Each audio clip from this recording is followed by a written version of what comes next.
Hi guys, welcome back. I'm here to show you another simple recipe.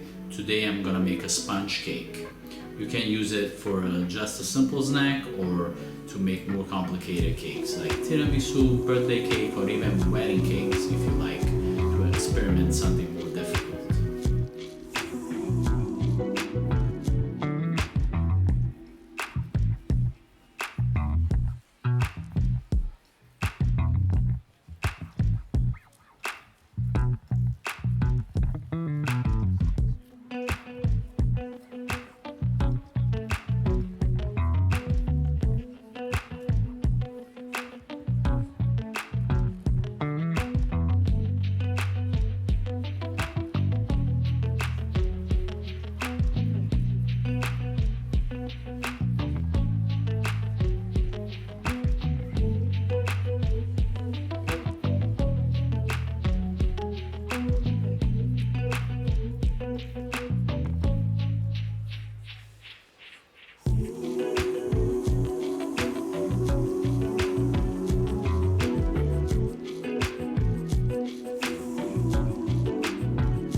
Please leave some comments and don't forget to subscribe if you like the videos.